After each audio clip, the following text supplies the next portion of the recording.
on this eye just yet. It actually needs something on either side, top and bottom, to give it a point of view, but due to the optical illusion of the dome, it will make it look like the pupil is following you. Which can be good or bad. Depends. I've already explained that. I'm panicking. Well, I wasn't here. This will save you a lot of heartache in the future. It's a balaclava. When you look it up online, spell it right, because the baklava is a type of Russian dish with a lot of honey in it. I thought it was Greek. Is it? Baklava? Okay, Greek. Either way, good results. Either way, it's delicious, but not worth it. It can be found for skiing. You can also find hot weather ones, which are very nice and wick the moisture away. This can be used for many things. One, inside your head, it can keep sweat from soaking into your head and making it reek and wet and disgusting. Because you can't throw a fur head into the washing machine. And it takes a long time to dry it out. If you wash it fully, you can run the risk of getting mold in it if you can't dry it completely. But the other thing that this can do is, I've had her sit while I'm making a fursuit head several times. I'll get all the way up to here done, strap it to her along with the balaclava over her, and be able to run masking tape down the back of the head to make sure I got it shaped right. And it won't stick in her hair and rip it all out. So that's what you were doing. Couldn't tell. Fursuit man, mask. Yeah. Any questions so far, or do I have to keep rambling? I think you're doing good. I'll just keep spouting questions at you as I Just see keep them. rambling. Yeah, thank you. In terms of the eyes, like how much more difficult is it to have the the kind of more real looking ones versus the kind of cartoony looking ones in terms of? In my personal opinion, it's a little more difficult to make cartoony ones than it is the realistic ones. The cartoony ones you have to build from scratch. Yeah, the realistic ones, I literally take that thing, glue it down to a piece of paper, and stick it in the fursuit head. And then just add eyelids to it, and it's done. It's just edited online. On the computer. Random fun fact that a lot of people don't know, if you cut buckram, which is what you use on toonie eyes to see through, it's a utility mesh you can get from most craft stores. If you cut it down to size and tape it to a sheet of standard paper, you can run it through an inkjet printer. You can, so that you can see through the irises. So if you are decent at drawing, you can actually draw the eye out on Photoshop, GIMP, Psy, whatever, and print it onto the buckram and get a perfectly done eye every time. It's got tiny little holes in it, but... Yeah, but it will be symmetrical both sides. You won't have to sit there and continuously poke it. Don't forget to tape it to the paper. You will mess up your printer a little bit. You can. Yes? Okay, so question about the fur. I know you said, obviously the really expensive and then the kind of cheaper in fur. But whenever you're going to look for fur online as opposed to in real life, is there like a certain thing you look for to know like, oh, this is going to be better than this, other than just looking at the prices? Yes, prices don't actually mean much. One of my favorite furs to use costs $15 a yard. It's a very silky, soft fur that's simple to use as anything, easy to shave down and gives excellent results. Whereas I have used some $60, $70 a yard fur that is complete crap. One thing you have to do is anytime you find a fur online, do a Google search on it. See what other people are saying. Read the reviews. A lot of fursuiters will actually leave a review on the fur and say this worked or this did not work. I have been warned by professional fursuiters to stay away from what's called teddy fur because it wears down quickly and can rip, but I have never personally used it and cannot give advice on that. But all in all, if you're actually planning on making a fursuit, order swatches. They tend to cost $1 to $2 a piece. You get a decent chunk of fur. You can check the color, you can check the standard. You can sit there and tug at it or give it to your dog for a bit and see if it's going to hold up. If it doesn't, or you decide you really don't like that color, then you haven't spent, $80, $90 ordering all the fur you need just to have it rolled up on, a shelf somewhere. No more questions? Darn it. What I was actually trying to find in my wonderful box of boxiness, which is probably in here and I just can't locate it. Who here has been in the vendor's room? All day. It was Okay, horrible. did you guys see the feline fursuit head, feline dragon head up in the vendor's alley? No, where? It's at C5. It's actually one that I've made, but I'm not bringing it up for that purpose. If you look on the top of its head, it has a multicolored fur on it, which is beautiful. It doesn't completely match the fur on its face, though. The reason for that is you can't shave that fur down. If you do, it turns polka dots. Yeah. You gotta look at the back. If Literally- there's a pattern on the back, that's what's gonna show up if you shave it. Yes. So you can get some of the most gorgeous husky style furs, and they will literally turn into black and white dots when you Airbrush. shave it down. Airbrush it. No. No, airbrush short fur so that it has a pattern on it rather than. There you go. Yeah. Unless you want a polka dotted fur, then be my guest. Yeah. I mean, I've seen people get polka dotted furs and they look fine. They usually get it with airbrush stuff, though. No, I've seen shaved ones. Really? Yeah. But it killed me because I ordered 6 yards of that fur to make a fursuit out of, and I couldn't shave it, and so I couldn't make my fursuit because I have yet to find a brown that matches it, like, perfectly. So sad. So sad. I know you are. Oh, I did find one thing. So obviously this guy's not even close to completion yet. That's not even it. I have the base part of his head, but I also have the rest of his pattern just stuck to regular printer paper. Reason for this is, yeah, it might not actually come off the paper when I need it.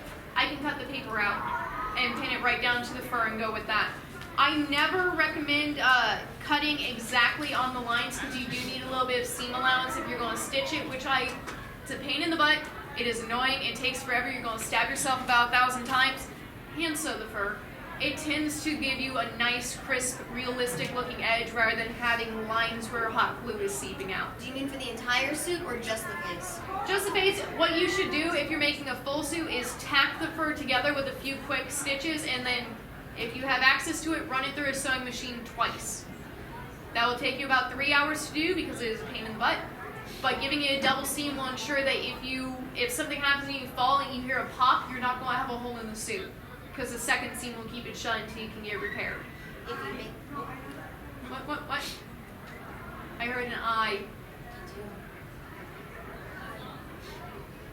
Oh, Must snow move there. around outside. Anyway, don't forget. Allow yourself time. If you wait till the last minute because it comes tomorrow and you sew together the body in that 3 hours, you're gonna have to pick the seams, and that's really annoying. You might want to pay your friend in like sandwiches or something. That's what I 'Cause- did. Yeah. I literally gave her the suit and went, help! It takes so long. Oh, it was You can't do horrible. it last minute, or you're just gonna be really upset at yourself. Now, the other thing to think about is I like animals with very, very long tails. I think they're cute, especially giant fluffy ones. So for one of my designs, I made a 4.5 foot long, 4 foot around panda tail, red panda tail. Right. I remember. Yeah, mind you, I'm only about 5'6". I was only a foot taller than my tail was. It was wonderful. But at the same time, the tail weighed almost 6 pounds once stuffed, which means attaching it to the back of my pants was a little bit of an issue to walk around in. 2, a floor dragging tail wears out a lot quicker, and since you can't see exactly what you're walking through, you'll find out when you get home and look at your tail. Some of it's not so pleasant. But at the same time, it meant anytime I got tired, I could actually use it as a pillow, like an entire body pillow, and just, Oh yeah, I did that. she would sleep on it too. It was beautiful. Word of safety though, how many people have their own fursona so far? How many people's fursonas have antlers, horns, or otherwise? Tall ears? Or tall, extremely tall ears, or anything I like got a that? rabbit. Have you ever tried having antlers on your head before? No. I stabbed 6 people in the face the first time I wore a suit with antlers on it. You can't feel where they are. It is very difficult to judge while you're in that suit that your head goes up another, foot in the air. So when you go to give someone a hug and you do this, you tend to whack them in the head or the face. That's why you really need a spotter if you have antlers. Yeah, that or the way you duck your head is you go like this, and then you hug the person. Or you squat. Squat. No, sorry. I'm extremely sleep deprived, and I should not be running a panel right now, but I'm going to. You already are. I know. Whoa. Amazing, isn't it? Who here is planning on having their fursuit commissioned? No shame in that. Never let anyone tell you that there is, whatsoever. I make fursuits. I'm still saving up to commission an artist I like. There's nothing wrong with it. Everyone has a different style to their suits, and some people have access to furs you'll never get your hands on. there's no shame in ordering a suit, and I don't know why people think there is. But when you do that, you need some crucial things. One is you need a good ref sheet. That is their blueprints for making your suit. If you send something that's kind of scribbled in or is close to your first design, you're going to get a suit that's close to your design. Again, check in with Waitress Base, Cozy Cats Creations. Or you can go to an artist and ask for a commission. A lot of them, even a lot of fursuit makers, offer to make ref sheets for you. That way you can go through and tweak it and go, no, I didn't want the blue stripe on that side of the face, I want it on the other side. And as an artist, I could say it's not a bad idea to just sketch out some really crummy thing that has the colors in the right places, because I will use that totally. It's way better than having someone sit next to me for however long it takes to draw or send it back and forth. I've done it, and trust me, my drawings are atrocious. I'm surprised she could tell what animal they were, let alone anything else, but it helped. Just draw a stick figure. But stick figure doesn't have colors. Well, you know what I mean. Draw an elementary schooler's version of a fursuit. It's fine. But the main thing is you typically need, and that most fursuit artists absolutely require, is a front and back view of the suit.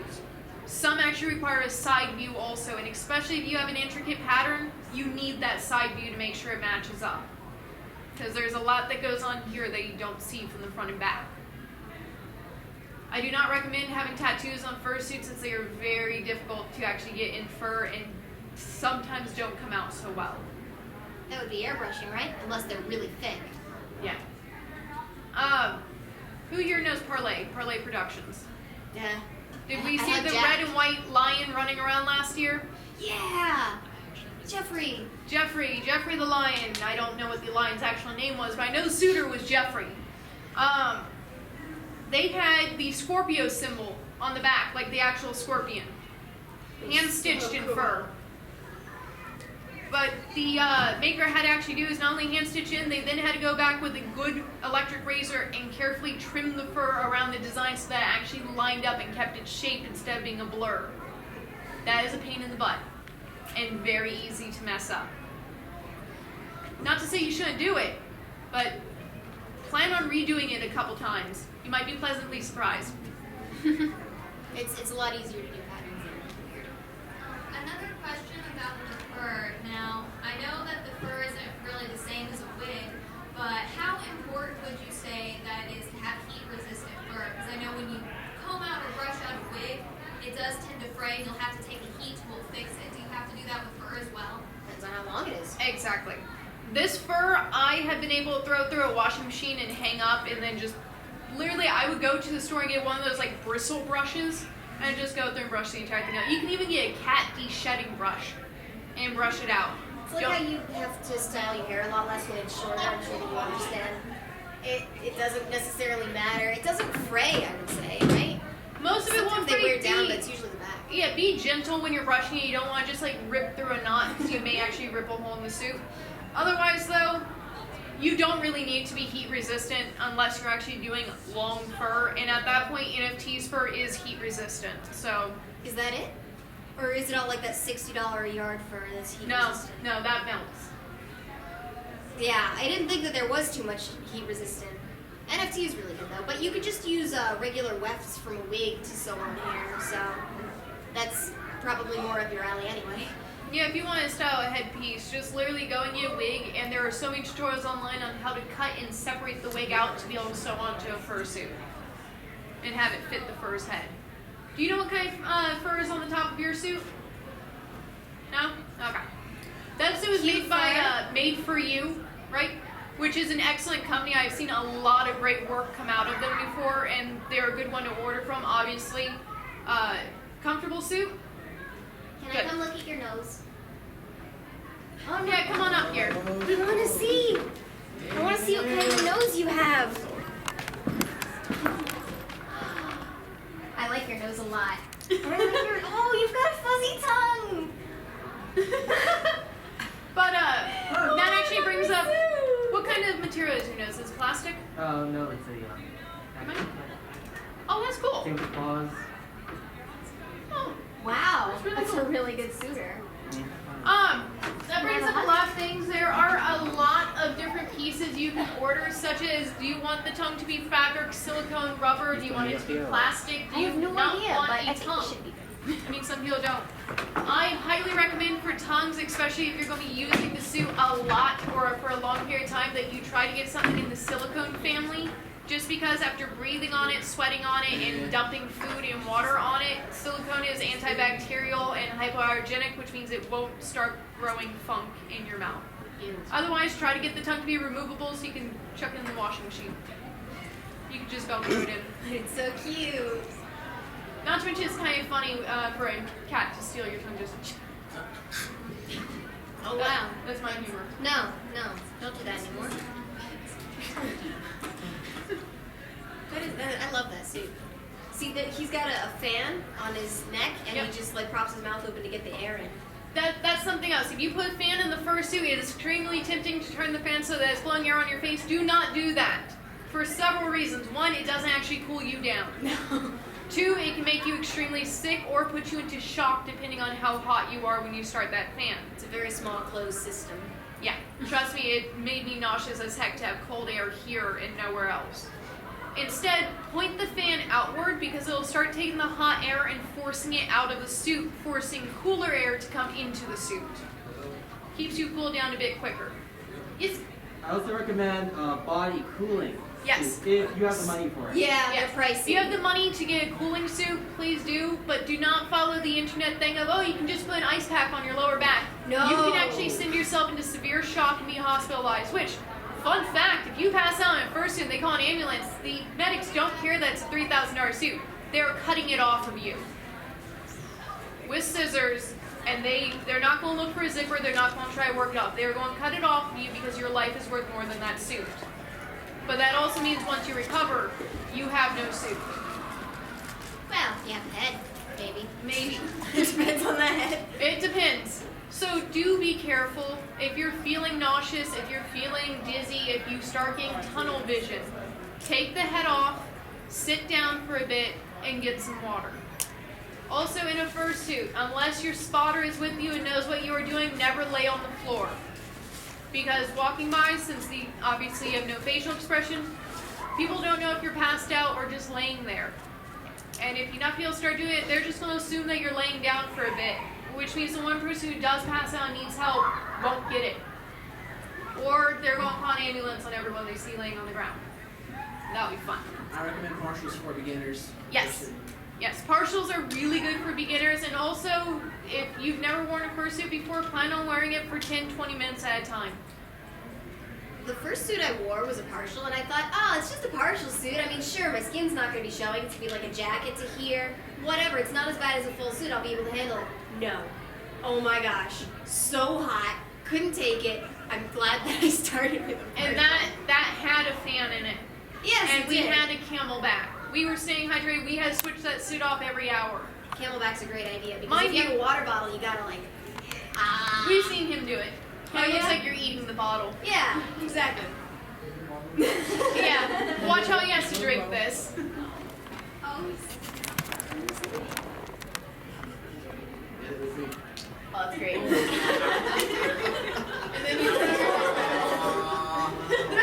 That's beautiful. Yeah, exactly. Camelbacks, mind you, they kind of look like you're pumping your stomach because you just shove a tube down the throat, but then you can just sit there and drink water as you're walking around. Yeah, it's really, Really nice. Water bottle sticking out of your mouth.